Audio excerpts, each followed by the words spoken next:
So good morning, everyone. I can see we've got lots of participants joining as I speak, so we'll just hold on a minute or so and then get underway.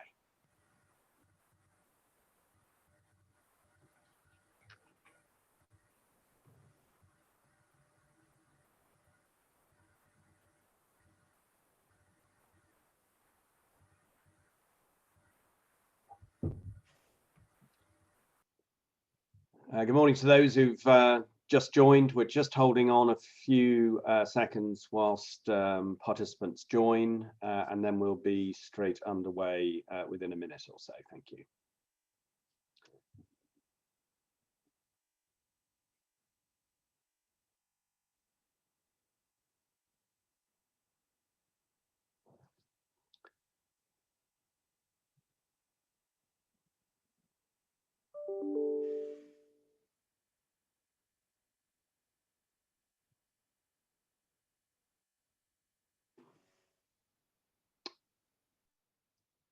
Okay, so I think the rate of increase of participants has slowed down, so I think it's sort of safe to get underway. So good morning, everybody, and welcome to McTear Williams Woods Insolvency Update webinar. My name is Andrew McTear. I'm a director in McTear Williams Woods and one of its founders, and I'm also your chairman for today's event. Insolvency is a bit like buses. Nothing happens for years and years and years, and then three big changes come along all at once. And we're going to cover those changes today and also take you through a refresher and delve into some specific areas, which I'm about to come on to. Before I do, I'd just like to do a little bit of housekeeping. If you've got any questions, please put those in the Q&A tab at the bottom as they occur to you, and then we'll deal with those at the end in the Q&A session. We're recording the webinar, so keep your questions clean, please. And more seriously, these slides will be available to you on our website after the event, so you can have access to those should you need it. We're going to be tackling this subject area at pace today. We've got a lot of ground to cover, so hold on to your hats. And finally, if you hear a fire alarm, I have no idea where your fire exits might be. Next slide, please.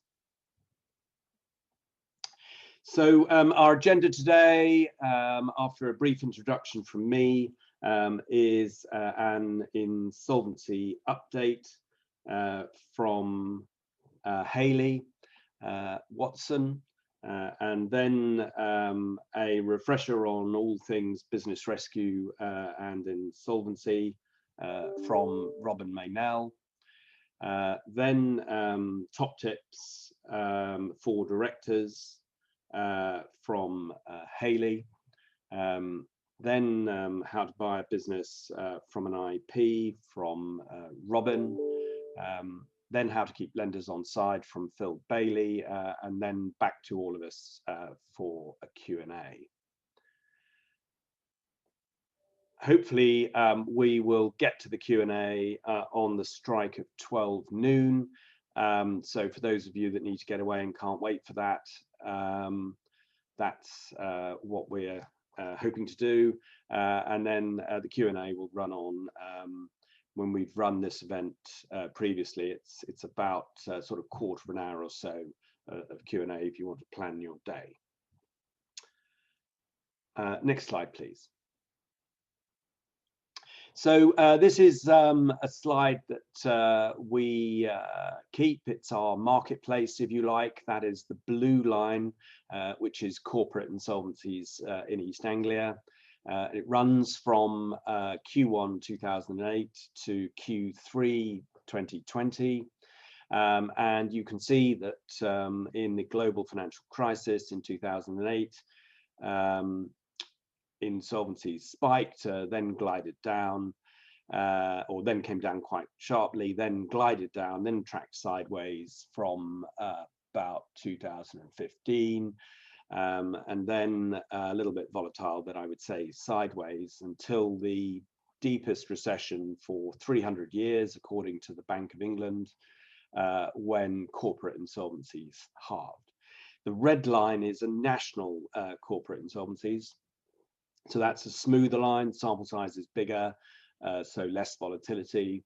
And the black line is our proprietary business distress index, which is something we collate from all companies that are not micro companies in East Anglia, that in each quarter record a balance sheet that is negative, so net liabilities, so insolvent, is illiquid, and had a reduction in shareholder funds in the last filed accounts, which, because the balance sheet is negative, should reflect losses. You can see that there's a gap, which we've highlighted in yellow, between the number of companies in distress as an index and national corporate insolvencies, which suggests a pent-up demand for insolvency, perhaps. Obviously, it's odd that in the deepest recession for 300 years, corporate insolvencies have reduced, but I think that is a function of the level of government support to business through this pandemic, and insolvencies really are less to do with losses and more to do with what cash businesses have got, and with all the government help that's happened, a lot of businesses have actually had more cash than they usually would, although they're burning through that. So next slide, please. So this is a bit more complicated chart, which shows how long it takes to recover to the level of GDP pre the start of a recession, back to that level, so back to the pre-recession GDP level. And you can see that for most recessions, which is the 70s, 80s, 90s, it is between 2 and 3 years to recover. But the last recession started in 2008. It took 5 years to get back to the pre-recession GDP level. And so far, the recovery in this recession caused by coronavirus, which is the worst of all the UK recessions shown here, is a sharp reduction followed by a sharp recovery. And we shall have to wait and see what shape the recovery takes and how long it takes to fully recover back to pre-recession GDP levels. So next slide, please. And no webinar would be complete without a disclaimer. So this is your disclaimer, enjoy it. And we can, I think, now move on to the next slide. And I'd like to introduce Hayley. Thanks, Andrew. Morning, everyone. For those of you who don't know me, my name is Hayley. I'm an associate and an insolvency appointment taker here at McTear Williams Woods. Next slide, please. Up until recently, there were very few changes to the insolvency legislation until 2015 and 2017, when the way IPs are appointed, how our remuneration is approved, and how they communicate with creditors is all changed. Then in lockdown in 2020, the Corporate Insolvency and Governance Act, also known as SIGA, came into effect on the 26th of June 2020. Partly in response to COVID-19, but it had mostly been previously consulted on since 2016. SIGA brings in a new moratorium, a new restructuring plan, a ban on termination of contracts in insolvencies, and temporary COVID-19 provisions. Finally, the Finance Act 2020, which came into effect on the 22nd of July, introduced joint liability for directors, and from the 1st of December this year, Crown secondary preferences. As we will come on to in the webinar, both are game changers for SMEs. Next slide, please. From October 2015, the ways IPs can be remunerated changed. IPs used to be able to get fee approval on a time cost basis and book and charge that time without restrictions. From October 2015, IPs now have to provide creditors with a fee estimate, which, if approved, acts as a cap on the remuneration that can be charged. It also introduced more flexibility, allowing the remuneration to be approved and charged on any combination of bases, including fixed time, time cost, percentage of asset realizations. Previously, it had to be done on one of those bases. The overall aim of the change was for more disclosure, transparency, and engagement with creditors, but the reality is creditors are swamped in pages of most unintelligible details and minimal contact. It feels more like it's a case of the regulatory compliance tail wagging the dog. In April 2017, the new insolvency rules were introduced that brought in decisions by deemed consent. This is where a decision like the appointment of an IP is made without a single creditor vote, unless over 10% in value of creditors object to the decision by 23:59 PM on the day of the decision. Creditors can also request a physical meeting be convened, and the rule of 10 will apply. That is 10% in value, 10% of the creditors, or 10 creditors. Decisions in insolvency processes can now be held by deemed consent, by correspondence, by electronic voting, or by virtual meeting, and a physical meeting can only be requested if creditors use the rule of 10. The legislation change to increase creditor engagement in the process wouldn't work, and very rarely are physical meetings requested, or do creditors engage in the process. In addition, the legislation has made changes to the way IPs communicate to creditors, which can be by giving notice to creditors on a website, which has been adopted by most firms. In addition, small debts of £1,000 or less can be deemed as proved without creditors needing to submit formal claims in the insolvency. Next slide, please. SIGA came into effect on the 26th of June this year and brought in the new moratorium and restructuring plan. We will be discussing how the moratorium works in our business rescue and insolvency update later on, but suffice to say, since the 26th of June to the 30th of September, there's only been 2 moratorium filings at Companies House and only 1 restructuring plan.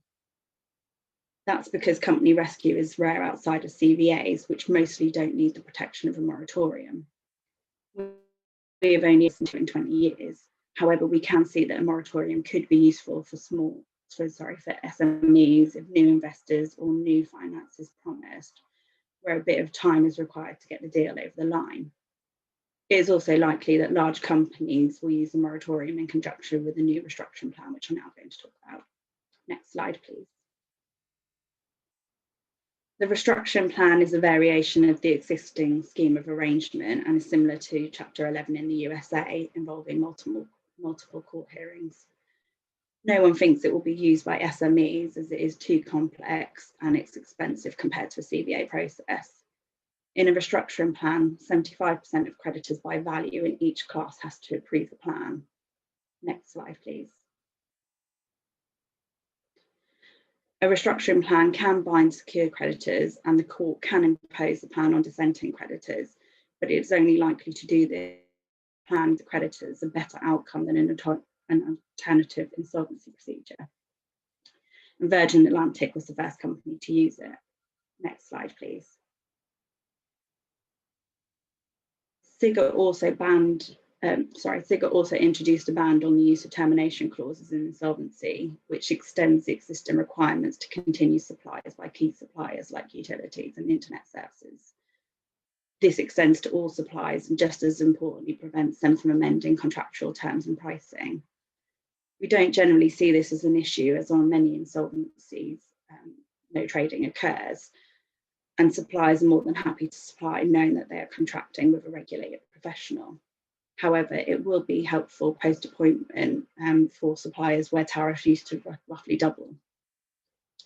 Most likely applications for this are CVAs and COVID-19 temporary exemptions for small company suppliers for the period 26th of July to 30th of March 2021. Next slide, please. In addition, as a response to COVID-19, other temporary measures included a moratorium on statutory demands and petitions where the reasons for non-payment is COVID related. This is for the period 1st of March to the 30th of September this year, although this has now recently been extended to the 31st of December.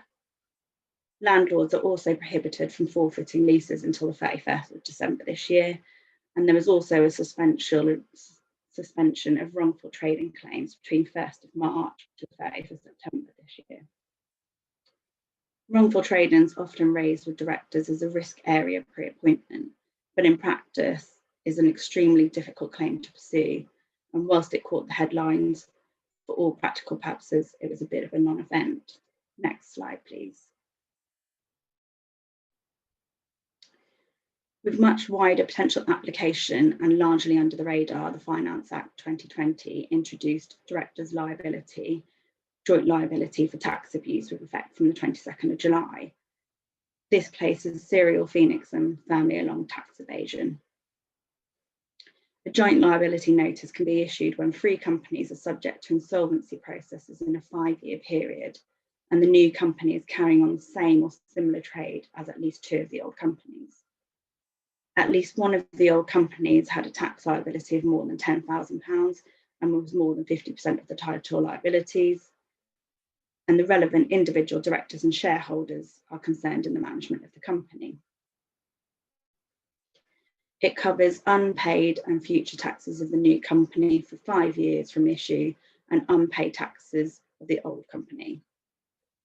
The law is already in force, so the only way for direct void a joint liability notice is to avoid insolvency altogether or to ensure that the debt owed to HMRC does not become more than 50% of the total creditors. It remains to be seen how extensively HMRC will use those powers to make directors liable, as it has other powers that are very rarely used, for example, making directors responsible for paying NIC deductions. Next slide, please. The Finance Act 2020 also brings back the return of HMRC as a preferential creditor from the 1st of December this year. And like with the joint liability notice, this could be another game changer in our world as it winds back the clock to 2003 to make HMRC a preferential creditor, leaving little left for the ordinary unsecured creditor. This time as a secondary preferential creditor after existing employees' claims for arrears of wages and holiday pay. However, it only covers taxes collected and held by businesses on behalf of other taxpayers, which includes VAT, PAYE, employees' NIC, and student loan and CIS deductions. It is likely to have far-reaching consequences, including fewer and smaller dividends to unsecured creditors, more money going back to HMRC, which may mean less money back for banks, more money under personal guarantees. Banks may also may be less willing to lend in the future, and it may be the death knell for everyday CVAs as dividends to unsecured creditors could be derisory. If you have any questions, as Andrew said, please use the Q&A prompt. I'm now going to hand over to my colleague Robin, who's going to run through the next part of the webinar. Thank you, Hayley. So good morning, everyone. My name's Robin Mennell, and I am a senior professional in McTear Williams Woods. I'm going to run through business rescue and insolvency options. For many of you, this may be mostly a refresher, but I will be also covering some of the new insolvency procedures. We always exhaust the business rescue options before we get into the insolvency options. And what I'm about to run through is in the order in which we consider each option, which is in order of least intervention. Could I have the next slide, please, Charlotte? Thank you. So just as with COVID-19, we have the rule of 6 too. Think of these as a cascade where we rule in or out each in turn. If you can't trade on and out of difficulty without having to do deals with creditors, then we consider informal time to pay arrangements, or otherwise known as TTPs, of course. If that is not enough, then we consider the new moratorium, CVA, and then finally administration and liquidation. Can I have the next slide, please? Thank you. So, of course, prevention is better than cure. If a company can avoid having to break cover and compromise with creditors, then it should. It's not unusual for businesses to have to juggle cash flow for short periods, but not all the time. As a company becomes distressed, it usually happens slowly over a long period until towards the end when it becomes rapid and directors have to fight on multiple fronts. For example, when credit insurers withdraw. If a decline is not just about cash flow and revenue and costs need to be realigned, then our advice is to cut early and hard so you start to see the benefits quickly. Don't be optimistic. Make sure forecasts are brutally realistic. Otherwise, you might pursue this option when another business rescue option is more appropriate. If cash flow is tight, prepare a rolling 12-week or short-term daily cash forecast so you understand the cash position throughout each month end. If your clients are thinking of introducing last chance funding, do so safely. We do have various ideas how, so please call us first. If a business is struggling, it is probably insolvent or near insolvent. And if so, the director's duties change. And so bear with me here. In my insolvency studies, we have to learn a lot of mnemonics to help remember certain things. And I think probably my favorite one it's a short one, but my favorite one is Eskimos shag vigorously, which stands for enlightened shareholder value. I promise this is going somewhere. So enlightened shareholder value is the main fiduciary duty of a director in normal times. But as I say, if a company is insolvent, then the director's duties change from acting in the interests of shareholders, enlightened shareholder value, to acting in the interests of creditors. And to protect themselves, they should record decisions and take and follow professional advice. Case law has established that following professional advice gives directors a high level of protection. And I think no one here will now forget the main fiduciary duty of the director. Can I have the next slide, please? Thank you. If you can't trade on without doing deals with creditors, then you're going to have to enter into time to pay arrangements, or TTPs. If a company cannot pay its debts when they fall due, then it is insolvent. By doing a TTP, a company will then be able to pay within agreed extended terms, and so will become solvent again. In the COVID-19 era, creditors and lenders are expected to be more receptive to rescheduling repayments. In particular, HMRC, whose debts can build up very quickly, are under political pressure to be lenient, and so it may be a good time to set up a TTP arrangement with them. Indeed, we are hearing that HMRC is open to any reasonable offer. Ordinarily, HMRC will not agree to extend time on tax that is already in arrears. Historically, TTPs over 3 months are a shoo-in. It's usually possible to agree payments over 6 months, but it's rare to see payments spread over more than 12 months. Our advice is to include an initial payment on HMRC's acceptance and keep to it. There's usually no second chance. Informal TTPs with more than a few creditors are usually unworkable. Can I have the next slide, please? So if informal TTPs won't work, then consider a formal moratorium using the new moratorium procedure. Once you've filed documents at Companies House, there cannot be legal action against the company for 20 days.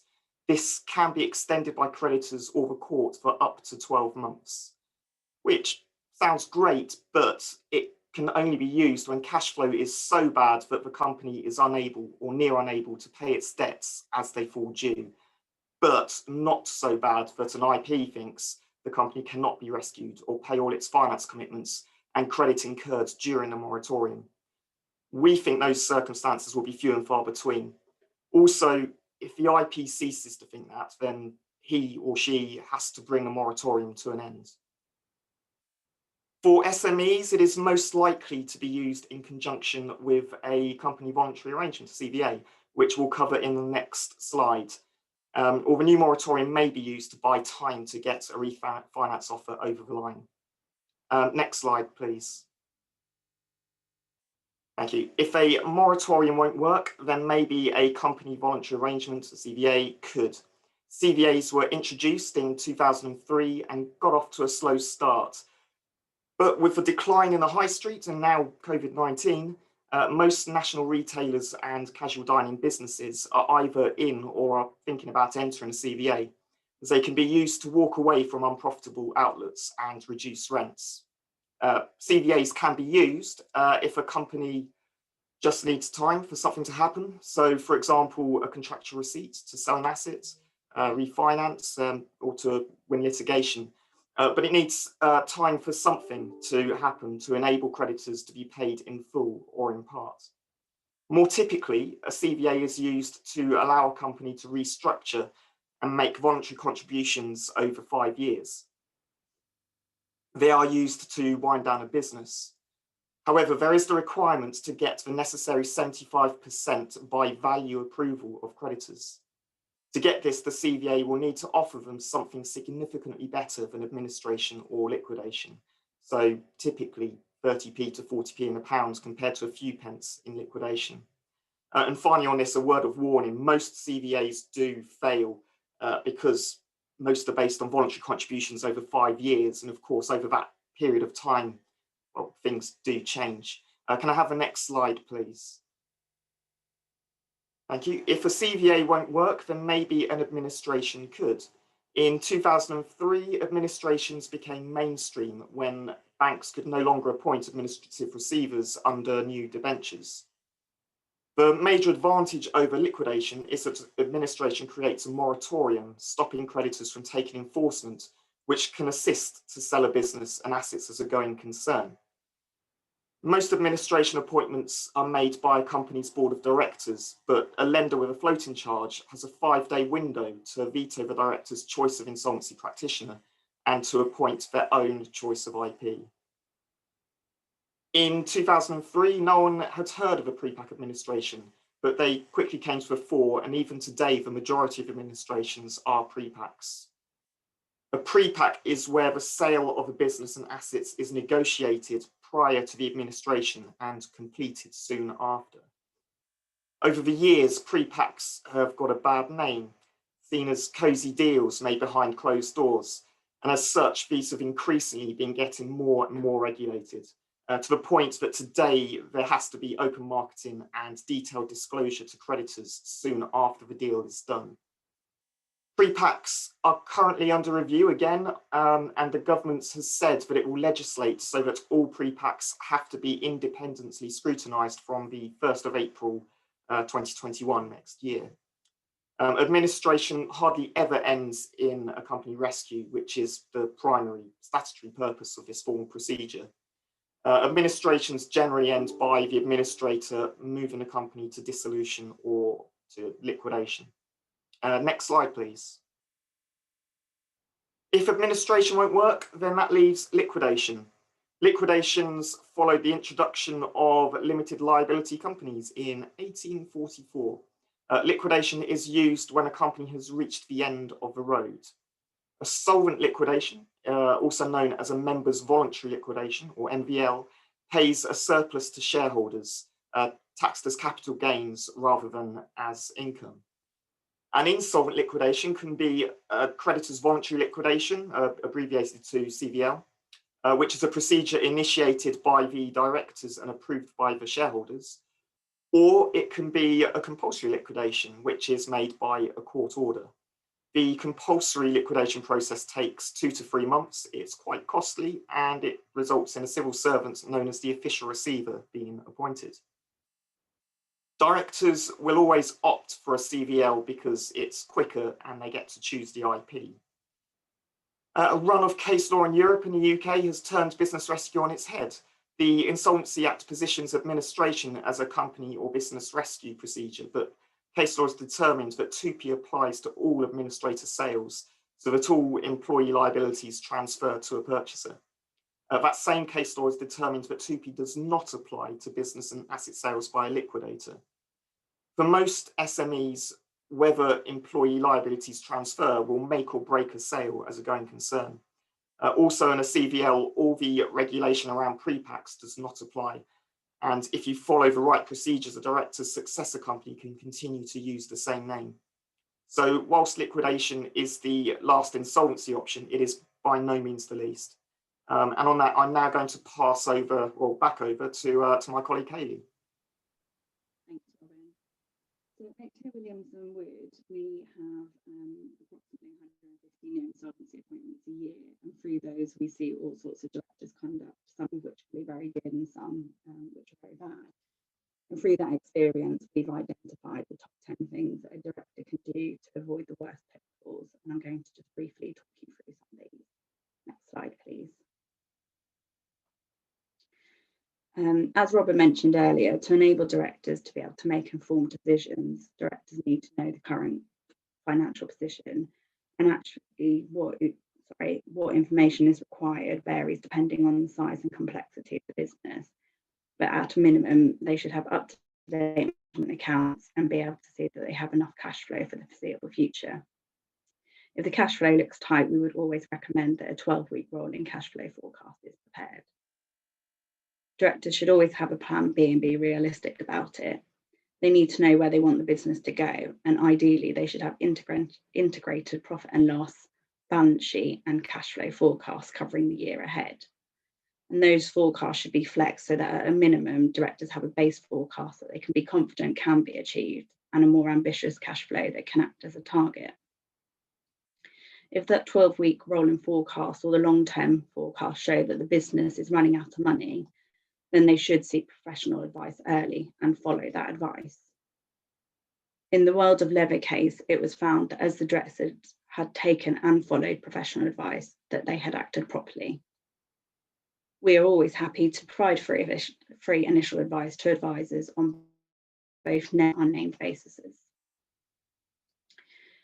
Directors shouldn't let Crown debts get more than 12 months in arrears. Insolvency law requires that all creditors are treated equally, but the reality is that often HMRC gets left behind. If the company is more than 12 months in arrears with its HMRC debts, this is a red flag that the Insolvency Services looks out for, which could lead to a director's disqualification. Directors should also watch out for the joint liability notice for repeated offences, which I mentioned earlier. We would always recommend that directors have a written service contract of employment. Next slide, please. Directors should also stop drawing against any director's loan accounts or paying dividends if the company doesn't have the distributable reserves to do so. And they should also pay themselves a fair market salary. My colleague, Mike Jenner, will go into this in more detail later on. If directors are injecting rescue funding into the business, then they need to be smart about it. And my colleague Phil will discuss this further later on also. But directors should remember that rescue funding is always very risky, and they should be wary of ending up as unsecured creditors. They should always have a plan B, as that will speed up how quickly they can act if continue to trade ceases to be an option. It also helps directors to understand their options, and it aids current and future decision making. And finally, they shouldn't let it get you down. If it does, then the situation has gone too far, and this is a good test of whether the director should take specialist advice. There is almost certainly a better way.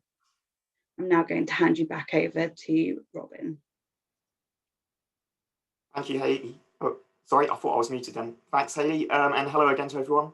So I'm now going to run through our top tips when buying a business and assets from an IP, mostly from the point of view of a director looking to buy their insolvent company's business and assets, because the majority of the business and asset sales done by IPs are back to a former director's new company. Can I have the next slide, please? So if a director is going to buy the business and assets back from an IP, then the director should want the business to be in the best shape possible with its customers and its supplier base intact. So onto the first bullet point here, don't drive it into the ground first. If you leave it too late, customers and key employees will have gone to competitors. Also, if the decline of the old company becomes drawn out, the directors may have put all their personal savings into the business to keep it going and have nothing left to fund the new company, and then may find themselves in breach of their director duties. I'm not going to go back into that, and face claims and director disqualification. As well as getting the timing right, directors need to choose their IP carefully because they need to be sure they will be commercial, pragmatic, and fair. And of course, if directors have any trouble finding a good IP, we'll be happy to point them in the right direction. Most business and asset sales by an IP have to be done quickly, because otherwise, after a very short time, there will be simply be no business left to sell. I think days, not months, that a corporate finance sale would take. So the successful purchaser needs to know what it wants to buy, how it's going to pay for it, and be able to put money on the table at completion. And that is just the start. They will need to have working capital ready and a clear plan for the new business. This all takes time, and the sooner you start to plan, the quicker you'll be able to move and the greater the likelihood of success.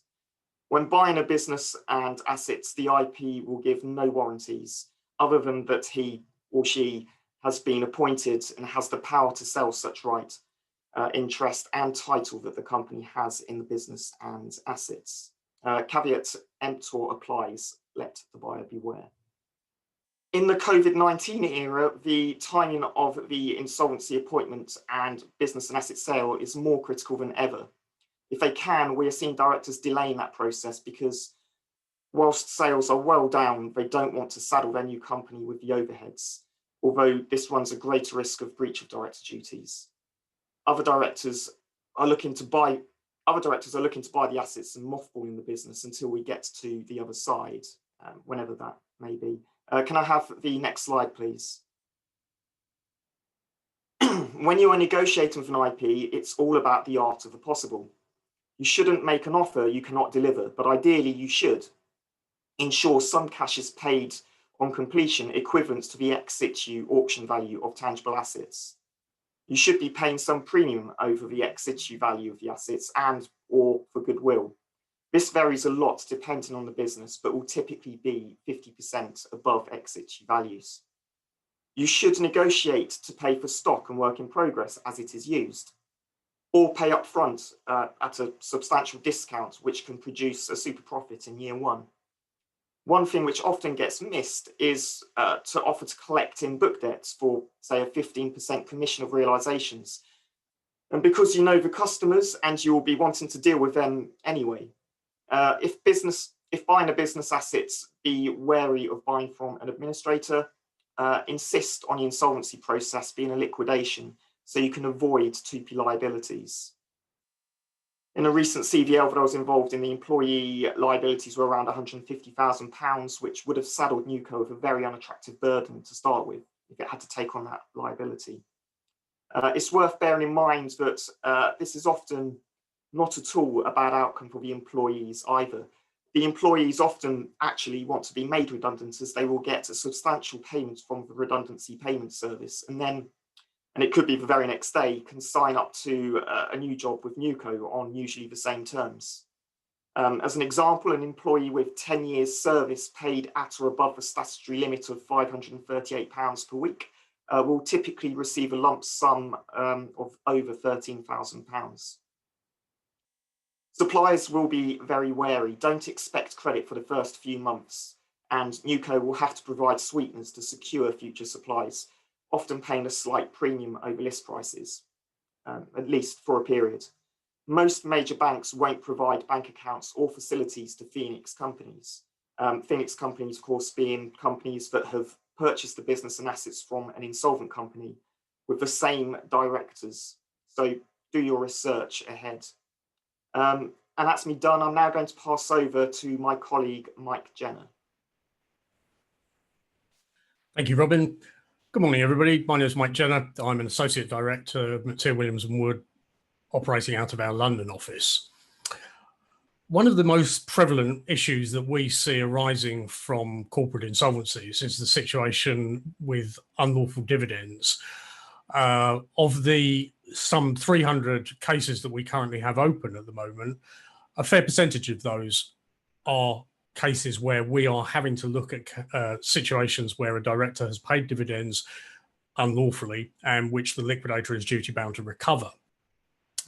Because this is such an important issue, it's quite a technical one and there's quite a lot of case law on it. I've got 10 minutes to talk to you with some tips for how your clients can avoid those situations. Can I have the first slide, please?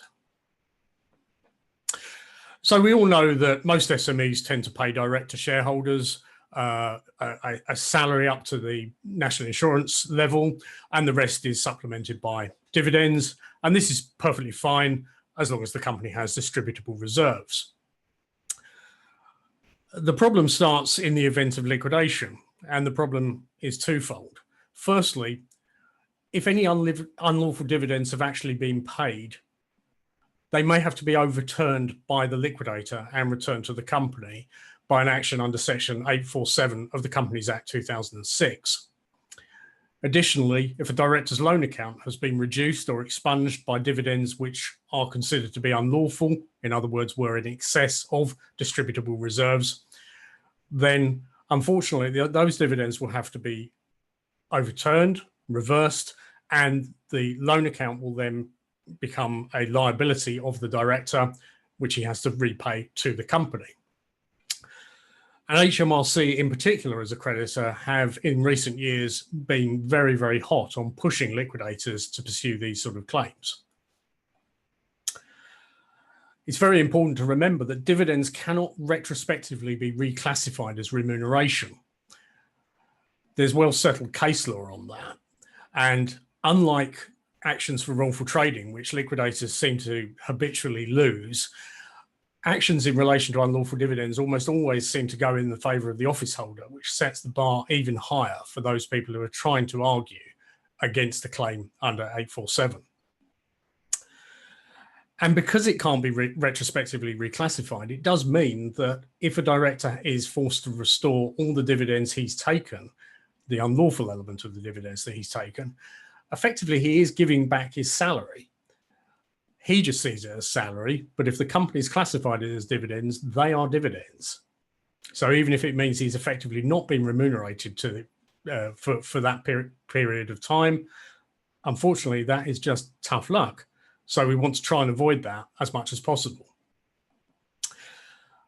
And just to pile on the problems for our poor director, if the company's made an unlawful distribution to parties such as non-directors, shareholders who don't have access to books and records of the company, or to directors where it's irrecoverable, the dividends are irrecoverable because that person is bankrupt or impecunious, then our director is likely to face a possible claim for breach of duty under Section 212 of the Insolvency Act 1986. So how do your clients avoid all of this grief? Well, the obvious answer is don't be paid by dividends in the first place, but that obviously is impractical and it's not necessary, and we don't recommend it as a serious option. But when the spectre of insolvency starts to loom, a director needs to switch from dividends to payroll, so salary paid to him, and we would certainly recommend that. Next slide, please, Charlotte. It's important that directors have a written contract of employment or a service agreement. That contract stipulates the amount that they are due to earn, and as long as it's a market rate, then there shouldn't be an issue with that, and no liquidator is likely to challenge it. Another benefit for directors who have been in long service and have a written contract of employment or service agreement is that they will be entitled to claim from the Redundancy Payments Office for a figure which potentially could be 5 figures. Next slide, please.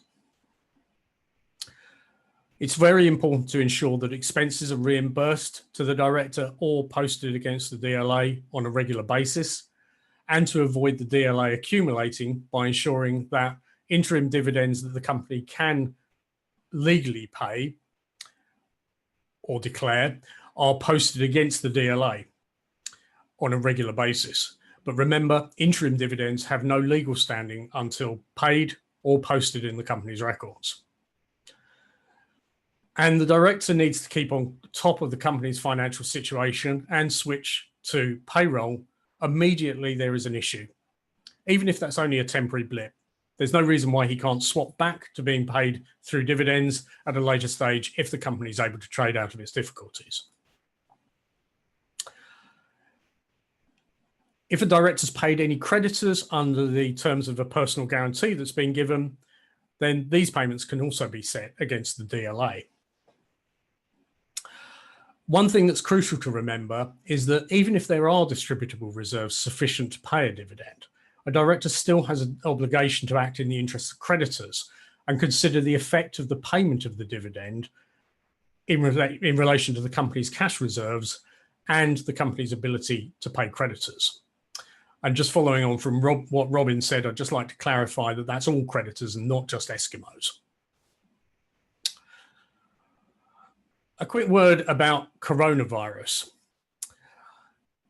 The fact that the company may have made an application for government financial support under the Bounce Back Loan Scheme or the Coronavirus Business Interruption Scheme isn't in itself necessarily an indicator that the company is in distress.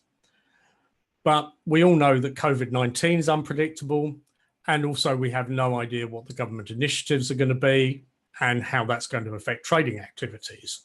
So in the current climate, it's worth directors considering whether they should temporarily change over to payroll from dividends now, just to be on the safe side.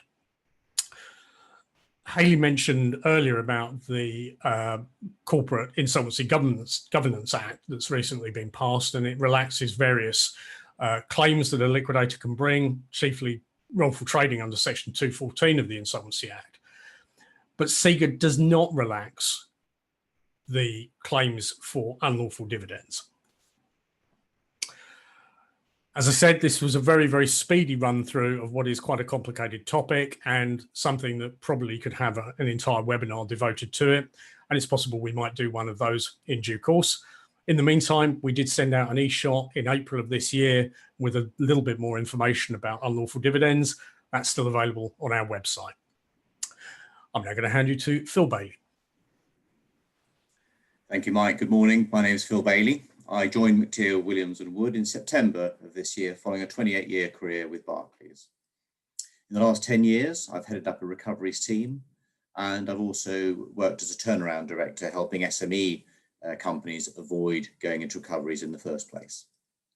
I'm now going to talk to you about how directors can keep their lenders on side and also illustrate this with a few examples. Next slide, please. If a business is in distress, it's very clear to be, you need to be very clear about what is possible. Don't go to the bank unprepared, even if you do have a friendly manager. Just beware, they're not the ones sanctioning the extra monies. There are an awful lot of nervous sanctioners out there at the moment. If a case does go to recoveries, there may be a case review on it, and no sanctioner wants to be the person who advanced extra monies before the case goes into recoveries. Remember, this is not a normal negotiation between equal parties. Do not go in high, hoping you'll get a smaller amount. If you ask for too much, you'll concern the bank a great deal, and you'll either get a straight decline, or even worse, you may be put into special measures. Ask for a smaller amount and be very clear what the extra money is for, and also be very clear about how and when it's going to be repaid. Do underpromise and over-deliver. If you said you'll get the overdraft down in 6 months, then do so. Be brutally realistic about your financial plans, as we mentioned earlier, and don't miss any milestones. I have known directors ignore some of the deadlines, assuming no action will be taken, only to find that formal demand is issued and the receiver is contacting them. If you have got to deliver some bad news to the bank, make sure you're prepared and have various solutions to hand. The bank may insist on an independent financial review, so seek advice first, get your information and financial pack ready, and provide options so you keep control. Personal guarantees. These are always payable on demand, which gives you no control. They're nearly always limited. If you come across a client who's got an unlimited guarantee, please do contact me, because these should be a thing of the past. Once personal guarantees are in place, they are very difficult to get rid of. Even when the business has repaid all the debts, the normal response to the bank is, well, you may need to borrow in the future, so let's keep this in place. And if there isn't any borrowing, well, we won't call upon the personal guarantee anyway, so there's nothing to worry about. So do be mindful of that. We've also mentioned as well that if you are looking to put monies in, the best way of doing that is to buy company assets. We mentioned this earlier in the presentation. So if you are going to put some money in, the bank do generally favour shareholders and directors putting money into the company, obviously, and they're less concerned about the release of assets. Many of these assets they will probably have a very low value on, plus in a gone concern, there's a cost to them collecting out the assets anyway. So it's seen as a positive, and it's the best way for you to inject as directors into the company and then get something out at the end if required. So we often hear directors who put money in and they don't do it this way. They then become an unsecured creditor and they say, we wish we'd have spoken to you beforehand. In my time in recoveries, I've been struck by the number of times directors and owners have said at the end, one, I wish we'd done this sooner. It wasn't as bad as we first thought. And they can now look forward to setting up either a new business or a new venture or just moving away from the struggles and concerns they'd had for the last 2 or 3 years. So I would encourage you to speak to your directors who may be having some difficulties as early as possible. The earlier we get to speak to them, the more options we and they have. One of the best examples I can give you of this is a client who ran a very large hotel. It was always his ambition to run a very large country hotel. However, after a few years, he was saddled with an awful lot of debt and he was refusing to sell the hotel as it had been his lifelong ambition. He was clearly out of his depth and his expertise was really in front of house and looking after guests and not with the financials or occupancy rates. The key to unlocking the problem was getting him to focus on the future and what he liked doing. And he's now running a very successful, smaller bed and breakfast and with very little debt and enjoying life. And once he'd made this decision, it then became easy for the lender to support him. The agents were appointed to sell and market the premises, and he had control over this. And the bank supported him by adding additional finance to solve many of the problems that he had and make the place very marketable. So that the value was enhanced, the sale went through, and he was able to pay off his debts and have some to set up his new business and enterprise. So again, I cannot stress enough, do get clients to contact us as early as possible. It's sometimes hard to get people to change their fixed views, but as professional advisors, it's our duty to discuss all the options with our clients. So I suggest having those difficult conversations now because it makes life a lot easier in the future. If your clients do have any issues, how to keep their lenders on side, please do keep in contact with us and happy to discuss it even on a no names basis. And with that, I'll hand you back to Andrew. So thank you very much, team. You've excelled yourselves because we're finished slightly ahead of the hour, so we won't be keeping anyone longer than promised. Hopefully, well, depending how long the Q&A goes on. This is quite interactive, this bit, because people tend to ask questions at this stage rather than giving them to us as we do the presentations. We've got 48 of you still on, so hopefully we'll see some questions coming in. Just before perhaps I see the first question, perhaps I can just run through the answer to a question you haven't asked, which is what actually is likely to cause corporate insolvencies to increase. Because it is rather extraordinary that corporate insolvencies have, or for a short period, halved. They've slightly risen from that very low level, but they are not back to pre-COVID levels of corporate insolvencies. And what is going to cause them actually to increase? Because in a recession, obviously, you would expect more insolvencies, which is partly why we're put on the webinar today to give you a refresher. So I think it's all about when they run out of money, and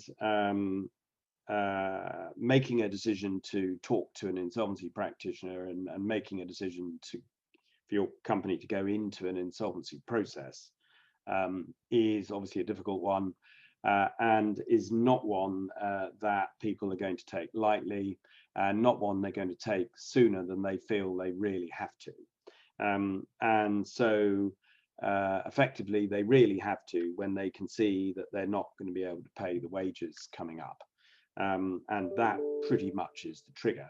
Obviously, all the government support that's gone in has given businesses cash that they wouldn't normally have.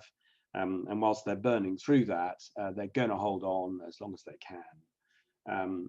And also, as Robin mentioned, if they want to stay in business and are interested in buying the business and assets back through an insolvency process, they won't want to saddle Newco with overheads. And so they might be putting those decisions off until they see business picking up, and that may be the trigger. So thank you, Tony, for asking a question here.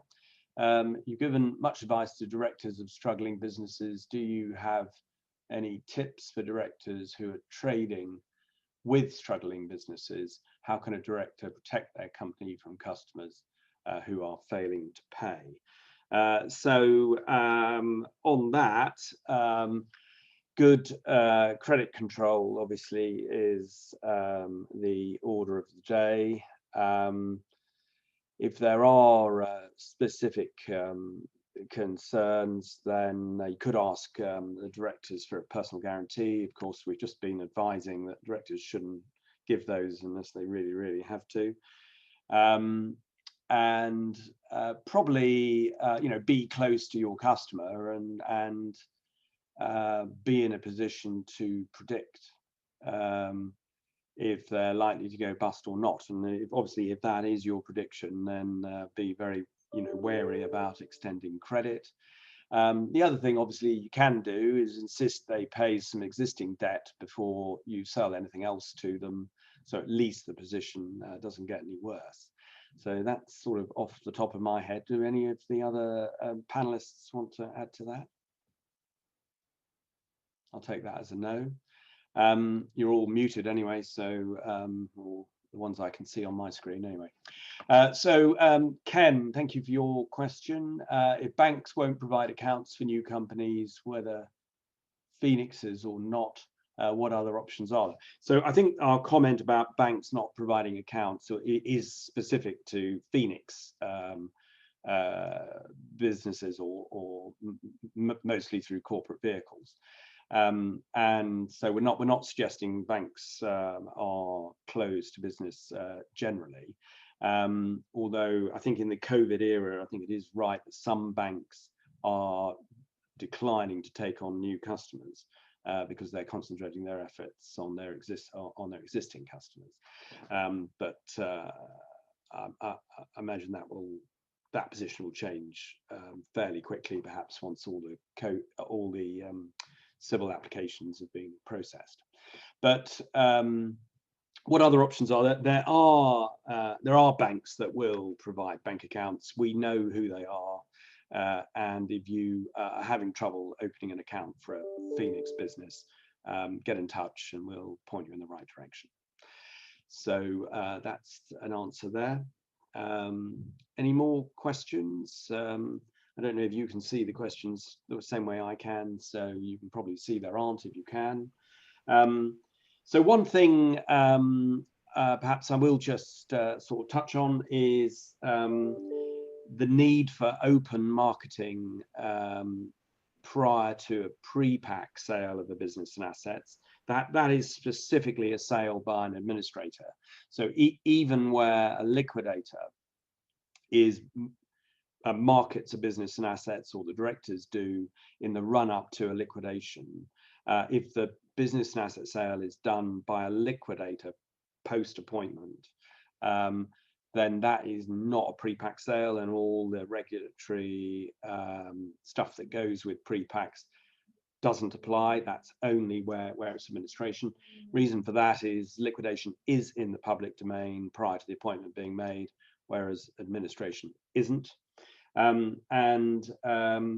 It is there is tension, if you like, between the need for open marketing to satisfy regulators and directors' reluctance for that, because they don't want their creditors to find out. They're concerned about breaking cover on the need for an insolvency before it's absolutely necessary. And also, they're probably going to be bidding for the business and assets, and they don't really want to encourage too many competing bids. So we get round that by having compressed marketing period, and also sometimes by marketing the business and assets on a no-name basis before an NDA is signed. The main protection really for directors is it is a compressed period. That's not contrived. It's dictated by the circumstances. They're running out of cash. They need to get on with it. And most potential purchasers simply can't move fast enough and can't move as fast as the directors, who obviously have been able to see it coming. So that is another answer to a question you haven't asked. But sorry to interrupt you. There is a question from Gary Mumford that you might want to answer. Can I read that to you? So Gary asks, you did touch on Crown preference issue, but can you expand a bit further on how you see that impacting the ability to save businesses through the likes of CVAs, and how it might impact the bank's appetite to lend when the government support schemes end? Right. So I think it will have a big impact on CVAs. So most CVAs are sort of pitched in the range sort of 20p to 60p in the pound. As we said in the briefing, to put a CVA forward that's got any chance of being approved by creditors, it's got to offer something significantly more than administration or liquidation. Now that's going to be difficult when the Crown are taking out the first slug of any money that's available. We think that will seriously crimp the number of CVAs that are done. And that will be big CVAs with sort of national retailers and casual dining outlets and small ones. So I think a significant impact there. In terms of the banks lending, the insolvency professions made a lot of noise about that and lobbied government not to bring in secondary Crown preference. Because it would stop banks lending. I personally don't believe that. At the margin, perhaps, but most banks don't really expect to recover a lot out of an insolvency process anyway. They're really relying on security they've got against property, be that property owned by the company or property owned by individuals who personally guaranteed. So Phil, you're muted, but do you want to add to that? Because I absolutely agree that the main form of security is the freehold deeds that they hold, and if they have assets under debenture registered, etc. So that's what most of the banks are lending against, as they don't look a great deal towards anything beyond that. So the fact that the HMRC are preference past them it's nice to have if they get something later, but they're not relying on it. So I'd agree. Yeah. So and just to give you an example of that, I had a conversation with the head of insolvency at HSBC, so the UK head of insolvency at HSBC, about a year ago actually, and I was talking to him about a liquidation we were doing. And I said, well, we're going to be paying a dividend, because in fact the bank didn't have a debenture, so it was an unsecured creditor. He said, but this is a liquidation, and I said, well, yes. And he says, well, we don't get dividends in liquidations, and so that was his assessment. Obviously, not all their clients are liquidations done by us, is all I can say to that one. So we do have another question here, which I can see, which is clients are often wary of seeking advice from business rescue specialists due to what they worry will be a high cost when they're clearly struggling. How do you suggest we incentivize them? So yes, I mean, obviously it's an issue. Obviously, no one wants to talk to an insolvency specialist unless they have to. It's not an impulse purchase. It's not like buying a shiny red Ferrari. It's something that you have to do in certain circumstances, and that's the best you can say for it. But you're likely to be under pressure and stressed out and unsure and concerned and not really knowing what's going to unfold in front of you. And really, the sooner you engage, the sooner you start to have a conversation with someone who's experienced in this area, the sooner the problem is shared and halved, and the more options there will be available. We actually don't charge clients, we don't even start the clock running with clients until we're confident we can add value to their situation. We can't start the clock running until we've got a formal engagement, so there's nothing underhand. They have to sign an engagement letter, and so they know what they're letting themselves in for. We don't charge up to that point, and then following that, we often don't require payment before an insolvency appointment. So if a liquidation is necessary, we don't ask for money up front. It's not actually coming out of their cash flow until the company's into liquidation, and then it's coming out of the assets that are realized. So obviously we're not actually a charity. It might sound like that, but we're alive to this issue and we're very flexible around it. So, Andrew, can I just add to that? Yeah. So just we talked about CVAs and from a point of view of ranging from, say, up to, let's say, 60 pence in the pound back to creditors.